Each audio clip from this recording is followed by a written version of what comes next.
And by everyone, I mean whoever's out there listening, watching all the stuff. I'm going to give it a second to see if it's working. Oh, I think I just got a notification. That's a good sign. It seems to be working. Let me just make sure that is the case. Bear with me one moment. Tonight we'll be drawing the squid, and I'm going to do a few different types of squid. I have done a squid before, but I wanted to do it again. Let's see, I'm not seeing it. There it is. Okay. Here we go. Oh, John is watching. John, whoa. Thought I turned the volume down.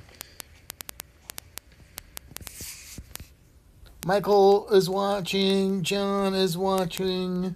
Hello, hello. Or should I say to John out there. So, is Brandy out there? Brandy, are you watching? Because I know you actually draw. Hey, it's Nancy.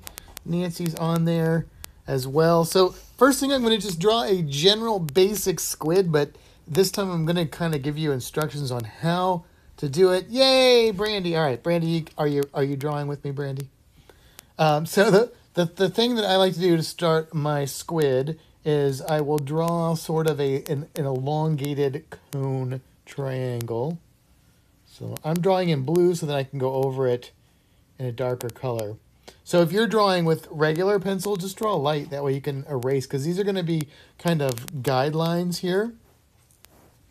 And John, if you're not seeing comments, so the issue is there's two ways to watch this. One, you can watch it on Facebook on the Cruise Geeks page. Oh, and I see it's spinning there.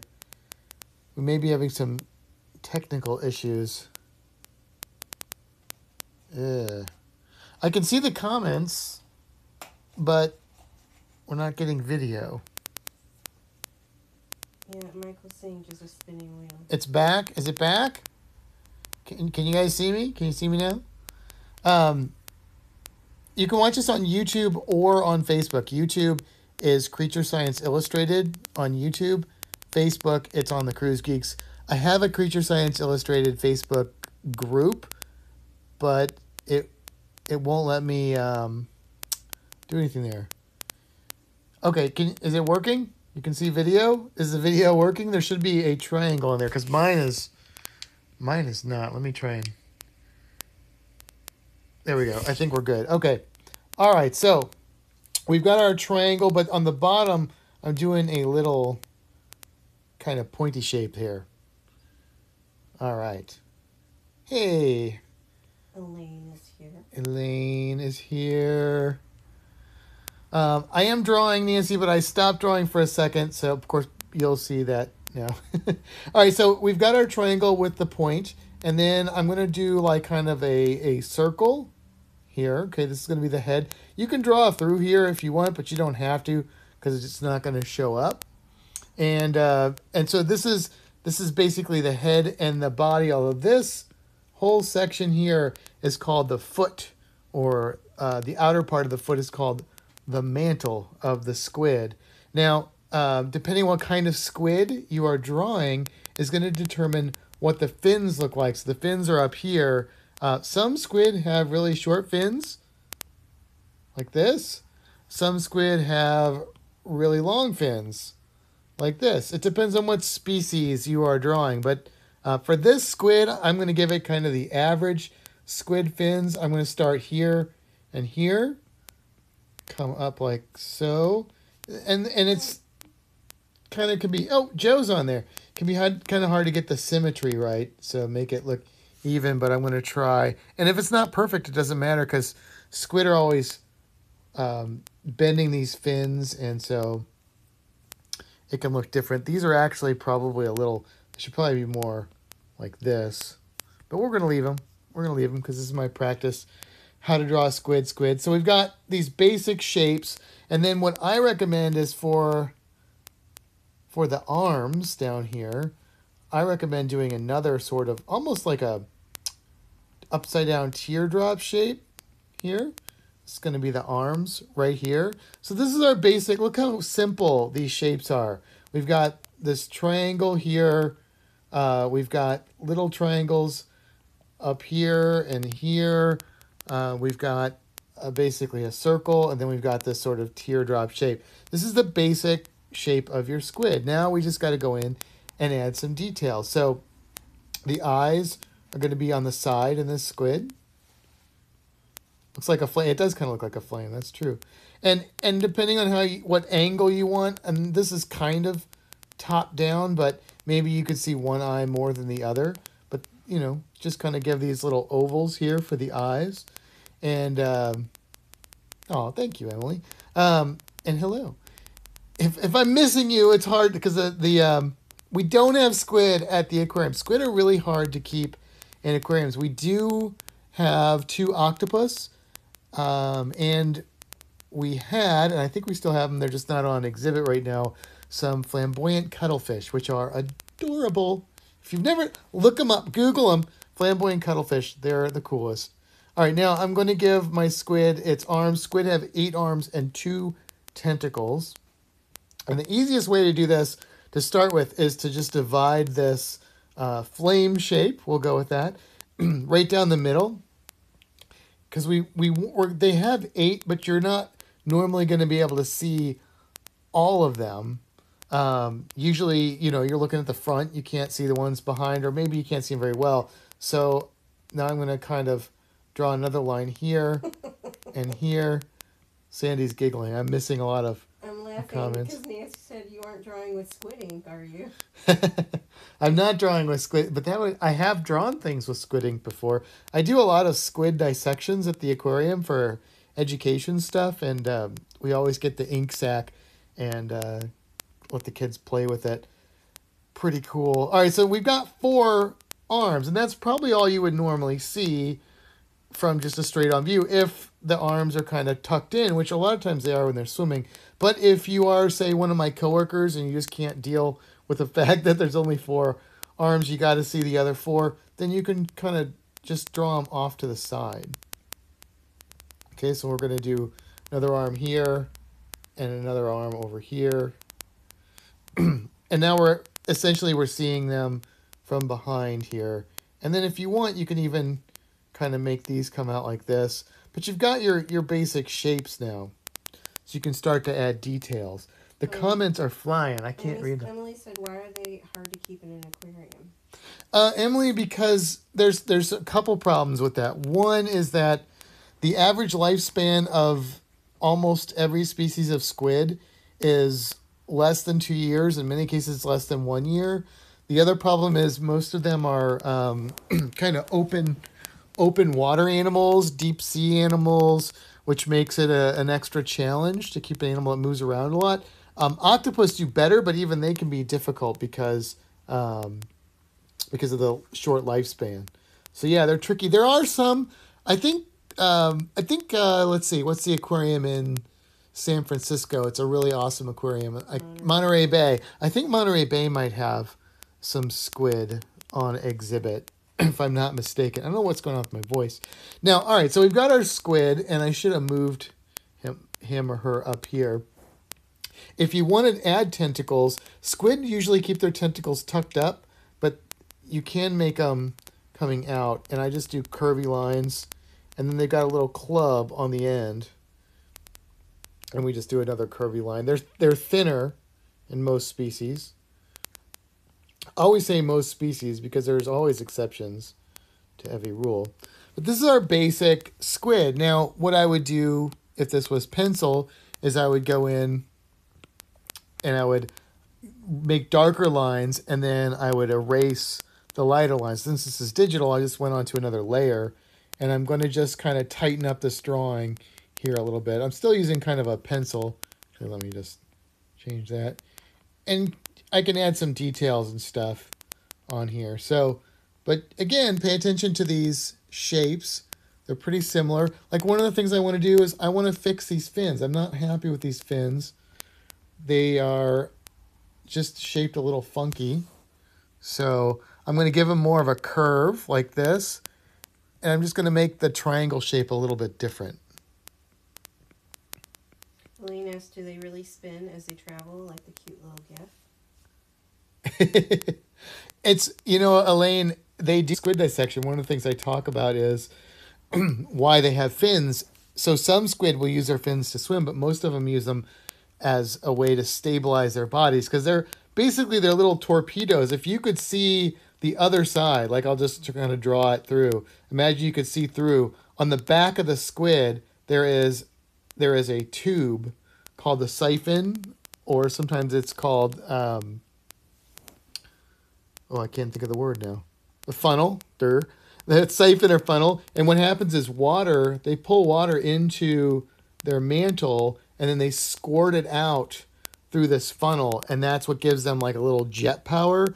So they're like a torpedo going through the water. So they would spin except for the fin that kind of keeps them stable and steady.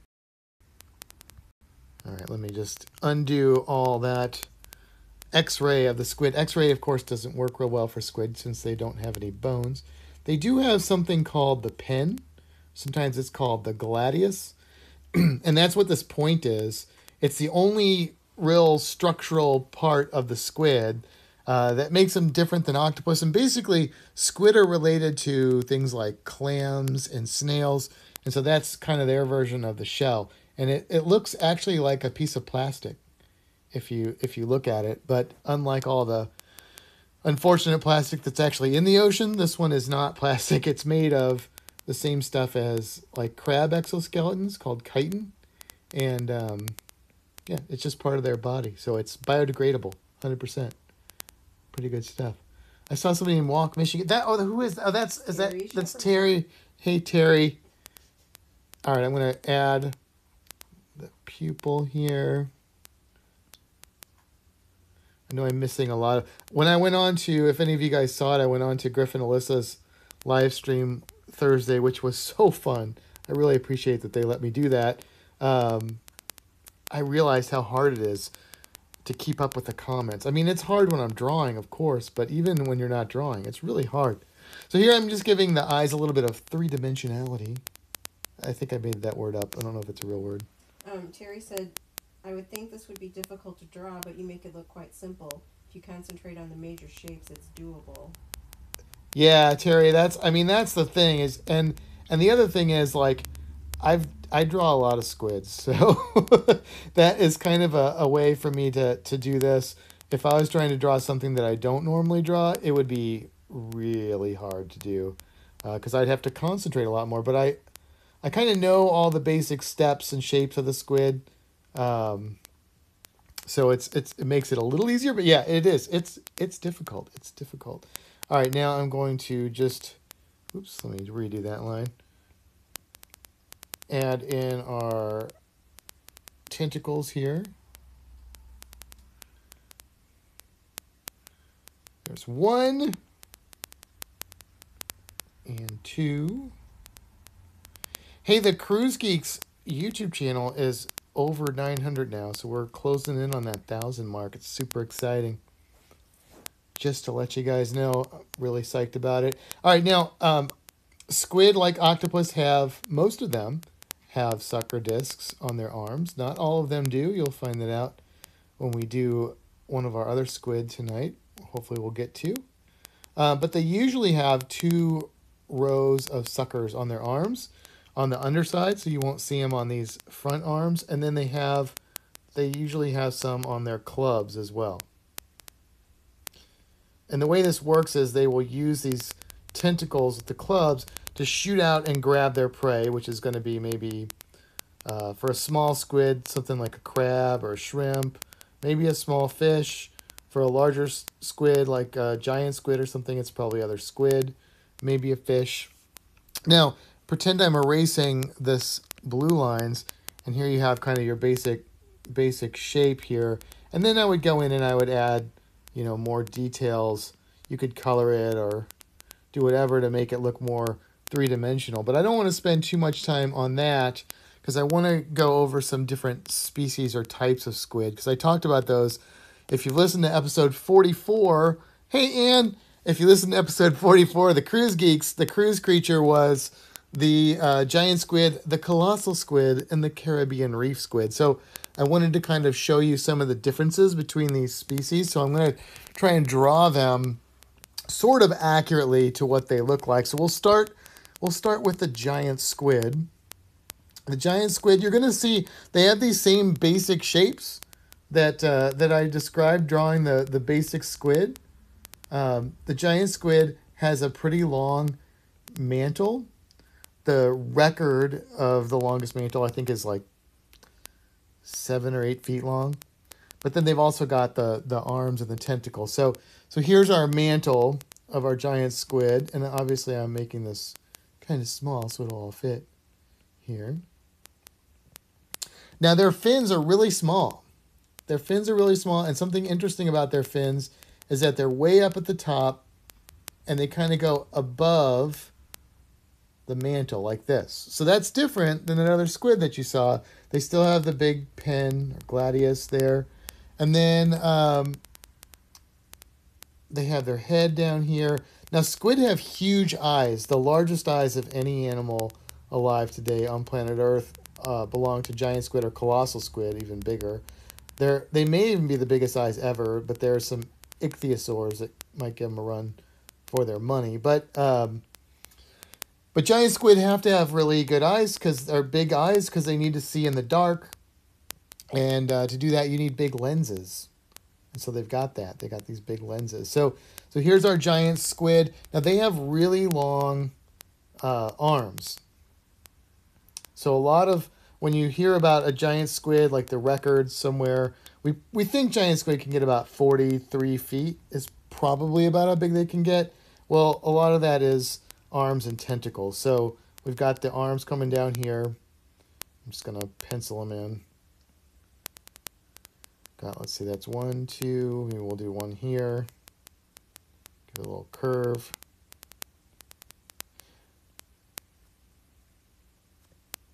And then the tentacles are really long on this animal. They're like a lot of the length of the squid. I need to make these over more so I could fit my other squid on there. A lot of the length of the squid is in the tentacles. So, 43 foot animal, this part is not, I mean, it's big, but it's not like 20 feet long or anything like that. Here we go. So they got the clubs here. Elaine said, did you say 43 feet long? I did, Elaine. I said 43 feet long, and that is not the biggest squid. That would be the next one we're going to draw. That's the colossal squid. The cool thing about colossal squid, so like scientists knew about colossal squid since I think around 1925, but they really didn't know that much about them, and they didn't maybe realize how big they got until they caught one more recently. Put a couple suckers on there, and figured out that these animals are enormous. Now, here's the funny part. If you heard the most recent Cruise Geeks, I kind of talked about this. The largest colossal squid that's been caught was only about 15 feet. But scientists, this isn't fish stories, scientists think that they can get more like about 46 feet. But they're not only are they longer than the giant squid, they're also a lot thicker. So if I do my colossal squid, yeah, release the Kraken, exactly. When I do this guy or girl, the girls usually get bigger than the guy, so I should say girl. They're a big, heavy squid. Big fins like this. They live in the waters around Antarctica, about 7,000 feet underwater. And the reason that we say that they probably get 46 feet is because if you go by the size of the beak, so the beak is right here in between all those arms, and if you go by that, we find beaks inside sperm whales, and so we can kind of go by a ratio of a beak this big equals a squid this big, and that's where we get these monstrous estimations of 46-foot animals. Definitely get bigger than the 15-foot animal that was caught. There's a really cool documentary. New Zealand got a hold of that squid, some scientists in New Zealand, and they did like a dissection of it. It's all on video. It's really cool. At least it is to me. So these guys are their arms are not as long. So not only are these guys that big, but they also they're more bulk. So whereas giant squid, might weigh a big, huge giant squid might weigh 500-600 pounds, I think is what they guesstimate. These guys are more like maybe well over 1,000 pounds, maybe 12, 13, 1,400 pounds. It's hard to say, really. All right, I have enough. Okay, I do. Now, here's the other cool thing about the colossal squid is that they don't really have, sucker discs. So like a giant squid has kind of a typical sucker disc on their arms here. So they have two rows of these. Um, Basically suction cups. They do have little teeth around the edge here, but the colossal squid, it's actually like a circle, but then it's a hook. So not only do these squid get huge, they have these wicked looking hooks on their arms. They really are something of a nightmare, or what you'd expect. Although, because they live in really, really cold, really deep water, people don't ever come into contact with them. So would they bother people?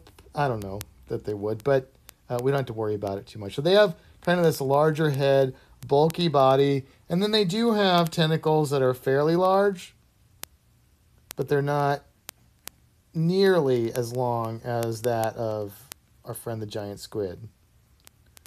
So this is a very rough drawing of, looks like he's been stretched, of the colossal squid. Stretch is a good thing to bring up because you will read stories about giant squid and you'll read books and stuff and maybe even see documentaries on certain channels that I don't care for that much, that'll say that they can get like 60 feet long. Well, that's because squid, if you've ever had calamari, it's a very stretchy skin. So if you find a squid that's 30 feet long, you can easily stretch that sucker out to be like 40 feet long or 50 feet long. So it leads to some exaggeration when it comes to squid size. Now, the other squid that I talked about was the Caribbean reef squid. And these guys are a lot smaller. They only get about, 7-8 inches long. So, they're like these little squid here. That's really bad version of that. But I'm going to draw them bigger so you can see them because they look a lot different than other squid that you may see. So they are very thick,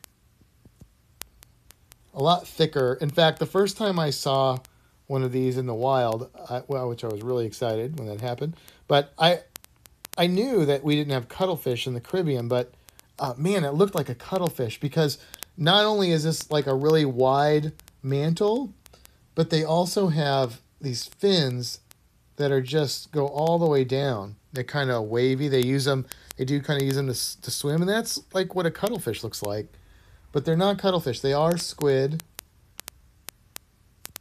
but they are pretty closely related to cuttlefish. They have these really interesting markings. Squid can change their markings and their colors and all that stuff, but these guys have these kind of eye spots here, which are pretty cool. This is a really loose drawing of a squid. They have spots and stuff. That looks terrible. All right, and then they have their head, which is much more in proportion, I guess you would say, to their body, and then little arms. Usually when I see them, their arms are pretty much all together, and I very rarely see any see their tentacles. In fact, I did catch a Caribbean reef squid feeding. Oh man, what's going on? And so I saw their tentacles in the video. I got to find that video. It's an old video because I didn't know it was going to feed, but it did. And tentacles shot out. It was really cool. I have it at work. I use it for squid dissections. I show people when I'm explaining how those work. So we'll give them those.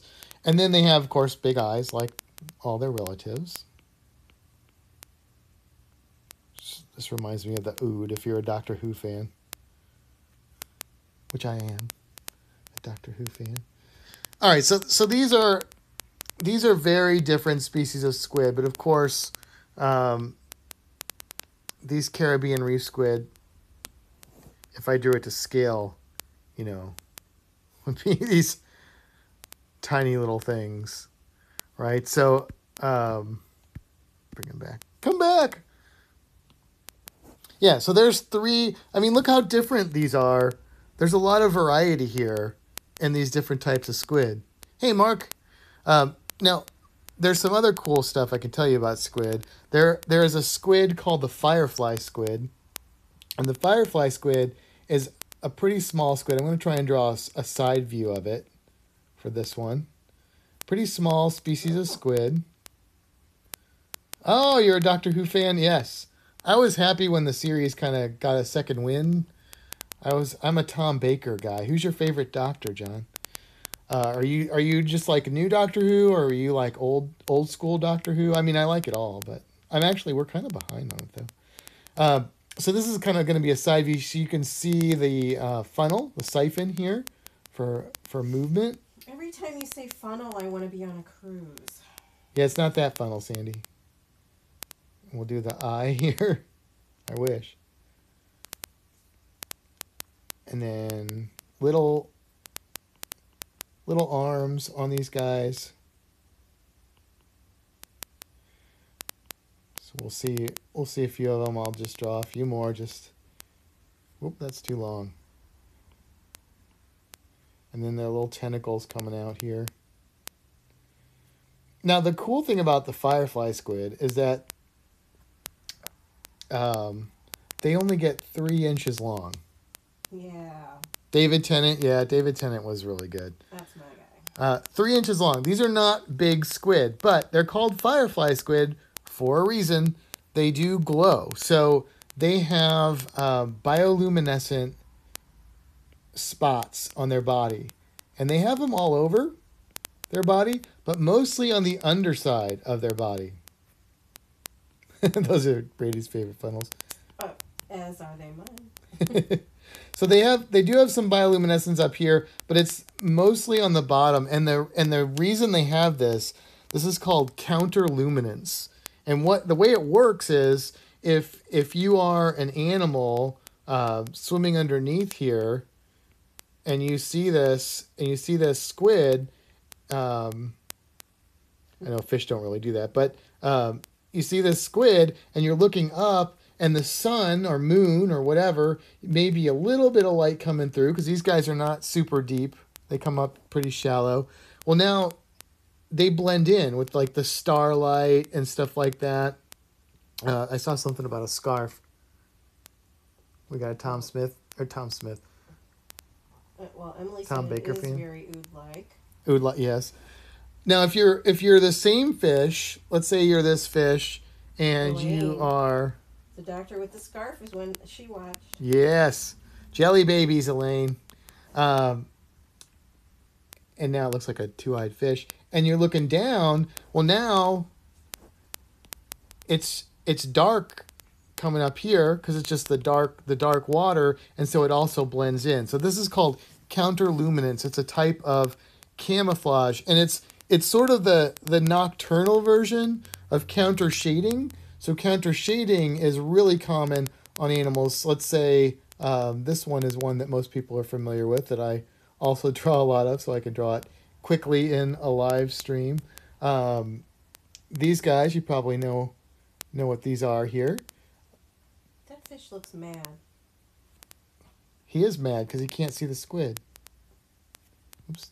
You're making me mess up my mystery fish mouth. Throwing me off here. See how I did that? So this fish, who's looking a little sad actually, also, has what's called counter shading. So counter shading is when an animal is dark on the top and light underneath. So a shark, spoiler, is going to be darker on the top and lighter underneath. And this is the same concept, just during the day. So it's going to blend in. If you're looking down on it, it's going to blend in because it's dark. If you're looking up, it's going to blend in because the light coming through. And it's kind of the same. It's kind of the same basic principle or concept there. And if you think about animals, there are tons that have counter shading. Like at the aquarium or in the Caribbean, for example, think about stingrays, dark on the top, light underneath. Penguins, we have them at the aquarium, dark on the top, light underneath. Sea turtles, dark on the top, light underneath. This is a super common form of camouflage. It's used by predators and by prey. Now let's see here. I mentioned one other species of squid, which isn't actually a squid. Did I save that reference of it? No. On the podcast, I mentioned vampire squid because we just got a specimen of a vampire squid at the aquarium. So I work with a really cool squid biologist, and she brought me firefly squid. She brought me a squid called a jewel squid. Those are cool because they have basically these squid have one really large like telescoping eye on the squid. So here's the mantle of the squid, and then the other eye, if it's is like really small, and so the squid, what it does is it uses this eye. It's like a Dalek, right? Since we're talking Doctor Who, this squid uses the this eye to look around, and this eye keeps tracking where it's swimming. Funky looking squid. But the vampire squid is pretty interesting. It's a pretty interesting creature. Not actually a squid, scientifically speaking. It's technically not a squid, not an octopus. It's kind of its own thing. They get about the size of a baseball. And when you see pictures of them, this is one of the weird things about them. When you see pictures of them on the internet, they're always red. But in reality, they're not red. They're black they have red eyes. And on the internet pictures, they always have blue eyes. Well, I asked my squid scientist friend about that because I was like, what's the deal there? And this is before she brought me that specimen. And she said, yeah, the problem is these guys live in the deep, and so there's always artificial light on them, and so they show up with this weird like red color. You can't even see red in the deep, so it kind of makes sense that wouldn't actually be accurate. But if you look at them out of the water, which she collects a lot of specimens, then they actually do look black. And the specimen she brought me does, and their eyes are red. So kind of weird light thing. It's like that stupid dress, I won't go into detail more about that. You know what I'm talking about there, right? The dress, it's white and gold, black and blue. I don't know what it is. Anyway, here's the other cool thing about these squid. They are or non-squid. They have spikes on their arms too, but they're not like treacherous like the colossal squid. They don't really know what they're for. We don't know what these squid use them for, but you notice I'm doing something kind of weird here when I'm drawing this, and that's because of the way these work. So they have these sort of big, almost cape-like thing. You can see why it's called a vampire squid, black with red eyes, and it's got this weird cape-like deal. And this comes over here. I'm going to make it like that. And then you've got the arms here with these spikes sticking off it everywhere. So it kind of drums up this picture of horror, right? But in reality, they're one of the most passive animals on the planet, because what they do is they have these filaments. Sometimes they come out of their mantle up here. It's like a big gap. Sometimes they come out underneath, but they're these really long filaments. They're kind of their version of a tentacle, but a lot of times you'll just see one. So these guys just drift in deep water. They're not at the bottom. They're not at the surface. They're kind of in the mid section. So when you're cruising through the Gulf of Mexico and you're over that water that's like, 7,000 feet deep, you're probably passing over vampire squid. And what they're doing is they're just sitting there. and they're waiting for what's called marine snow, which is basically dead stuff from up above that's rotting and deteriorating, and it's floating down. And this is sticky, and so these things stick to this, and then they just pull it in, and that's how they eat. And it's pretty advantageous because most squid have a lifespan, like I said, of like 1 to 2 years, but these guys may live past 5 years. So it must be. They're gross. They're not gross. They just, They just eat gross stuff. they do eat kind of gross stuff, but it works for them. It works for them. It's they got, it kind of makes sense. I know, yeah, I know, Emily. It's not, it's not what I would want to eat. Detritus is not like on my list of things to try, but somebody's got to eat it. If nobody ate the detritus, think about how gross the world would be. Then it would be really gross, right? Would the water be gross if they didn't eat it? Yeah, we got to have detritivores cleaning things up. In fact, marine snow is actually because so scientists used to say deep sea creatures couldn't survive because there's no light and life needs light. But the reality is life needs energy.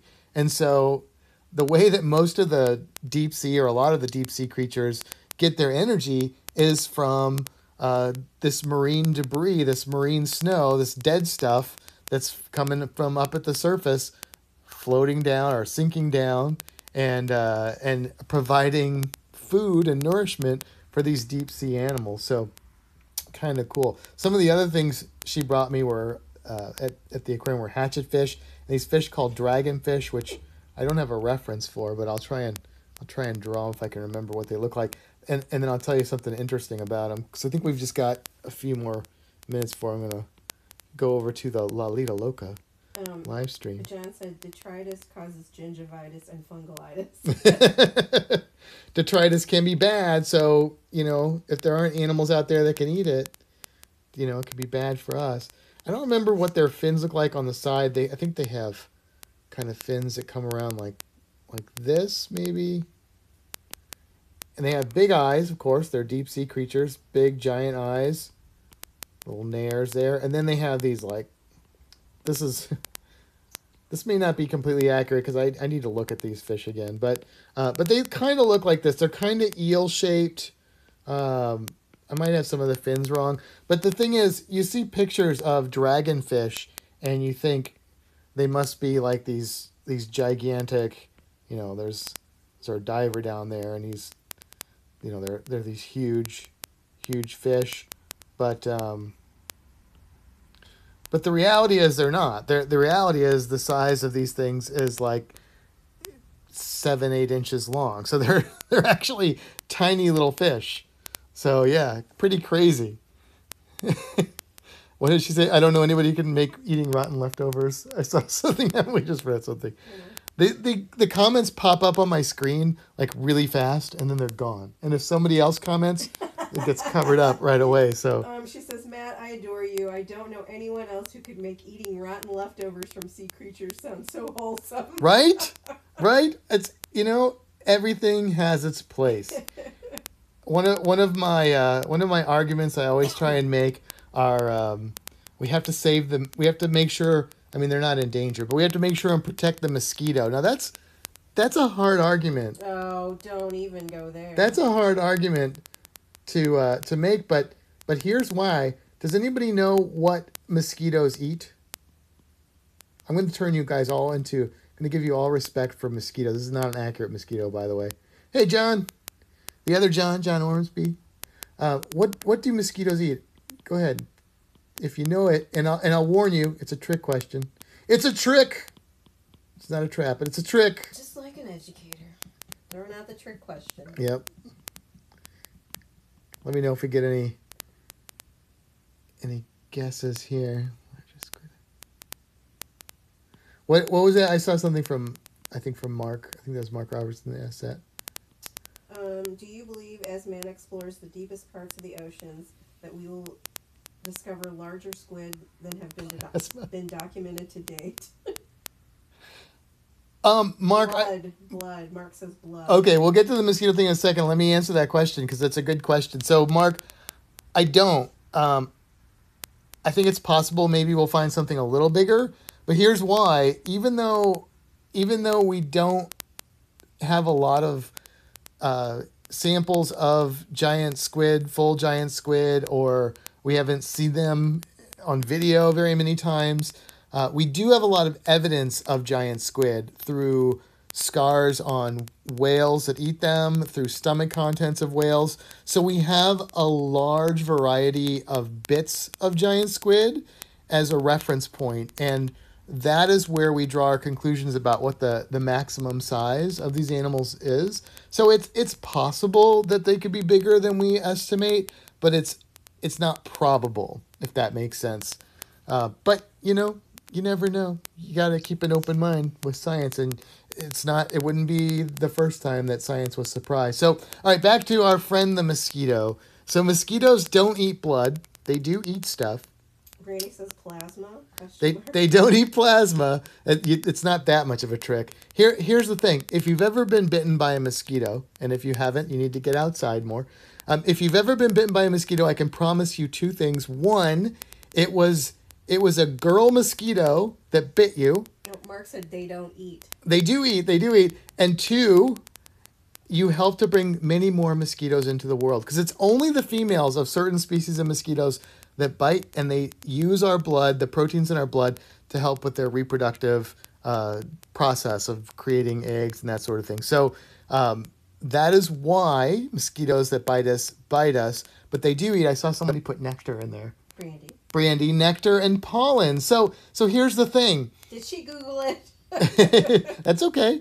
If you like flowers and all the things that require pollination, which means like trees, the fruits that we eat, palm trees, then we need mosquitoes, because they are pollinators like so many other creatures. And if you've been to Florida, you know that there are bees, there are butterflies, there are bats, there are lots of pollinators, but there's a lot more mosquitoes. And so if we lost our mosquitoes, we would be in trouble, for sure. Do you like that? That's my sales pitch soapbox for mosquitoes. All right, you got 2 minutes. 2 minutes. 2 minutes. They are pollinators. Yes, they are pollinators. All right, 2 minutes. Does anybody have any last minute questions quickly before we go? Joe said, "That's right, Dad. Go outside and play." And yeah, I mean, Danny and Tony are watching. I do kill mosquitoes because they're not an endangered species, so it's not really a concern. I just had that little pitch because I want people to know that even the pain mosquito has a role to play in nature, even if it's kind of annoying to us. And also keep this in mind, in the Everglades there are about 40 different species of mosquito, and there are only a few that even think about biting humans at all. So most mosquitoes would not do that. Love bugs, Jenny. Love bugs. Love bugs don't do anything except for get all over our cars in the spring and start rotting the paint. Yeah, no, mosquitoes are also they are important, but they are also the deadliest animal, or could be made an argument that they could be the most deadly animal on planet Earth, because they are vectors. They themselves are not deadly, but they are, of course, vectors for malaria, West Nile virus, all kinds of nasty, nasty things. So they definitely need to be kept in check, and wear your bug spray with DEET if you're in, say, Roatan. Yeah. We got questions. I see a bunch of things. Any questions coming through real quick here, Sandy? Jenny said, "How about the love bugs? You just mentioned those, right?" Yeah, love bugs. Love bugs are these insects that mate usually in the spring, and they mate in force, and people know about them because when you're driving, they're all over, and they get all over your car, and yeah, it's gross. Mark Robertson said, "How big was the squid found in the ice in New Zealand in 2005? That was a colossal squid. The squid found up in that they got it. They took it to New Zealand and they dissected it. That's the one in that documentary. That squid, I believe, was around 15 feet long. That colossal squid was about 15 feet long and weighed a little over 1,000 pounds. But they think colossal squid, that's the biggest one I think that's ever been found, but scientists speculate that they get bigger. And this is what I was talking about with that, because even though we've seen very few of these whole squid, we've found the beaks of them in animals. And if we go by that beak to animal size ratio, they may get like 46 feet long, which is crazy. 46-foot long squid. All right, guys, it is about that time. I'm going to sign out so I can sign in over at La Lita Loca once I get my laptop going. Thank you guys for watching. Thank you so much. And I'll probably talk to all of you over at La Lita Loca. But if not, then have a fantastic evening, and I'll see you real soon.